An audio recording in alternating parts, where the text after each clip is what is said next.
bailout loan for Chrysler and GM. This is how it shakes out. The two companies are getting $13.4 billion for short-term financing. $4 billion will be, an additional $4 billion rather, will be available in February. This is the catch. If the companies do not become financially viable, which is kind of a subjective term, they'd have to be financially viable by the end of March. They have to give the money back. Do you understand that, Mike? That's the catch. Right, and you hit it as well. Financially viable, what does that mean? Hopefully really? we can get some answers to this. Rochelle, thanks. We'll talk again in a little bit. Look at this situation.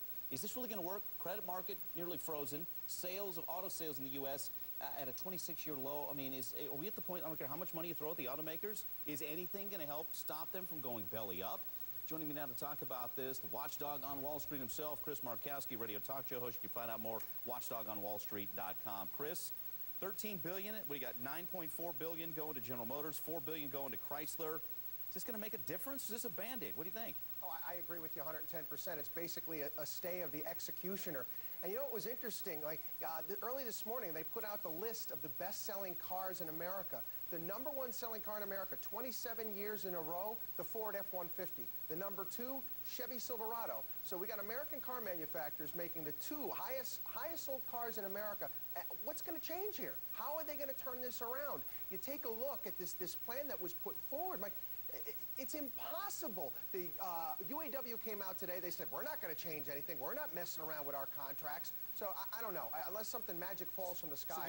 So the labor unions are no more concessions for them? Is that what you're saying? Because that's a huge sticking point here. Absolutely. He came out today. Gelfinger came out today. Says, you know, don't count on us making any changes to our contracts. So you tell me how this is going to work. Okay, financially viable. Rochelle brought it up. We all have questions. What does it mean? In 90 days, they're all of a sudden going to be financially viable. First, what's the definition of that from your understanding? Well, from reading it, it basically said better. From my take of reading the plan today and what the president put out, it means maybe better off than they are in March than they are today. So, okay, now we're close to $70 billion in debt, and if we're $69 billion debt in March, everything is better? We've got a viable organization. We've got a viable business model now? Absolutely not. Basically, I think what they're hoping is, and it was interesting today, Paulson went back on his word. He said, we're using TARP funds on this, and he's actually going to request the additional $350 billion in TARP funds. This is punting. It was 3rd and long. Let's punt to Obama. Okay, you're right.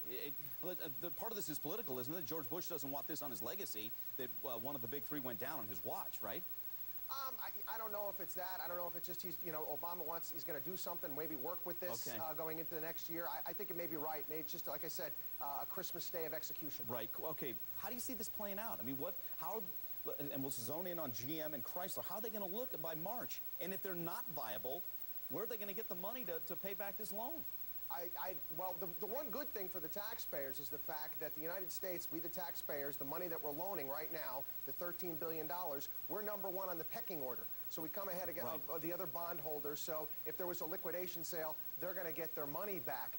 But I just don't see it. I mean, I hope I'm wrong. I hope I'm wrong on this, and I hope they find some way out of this situation.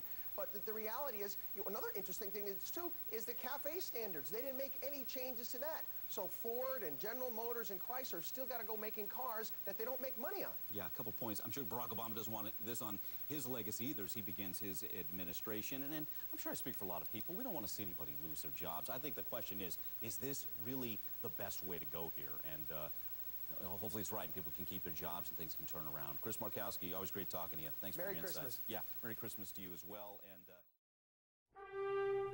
And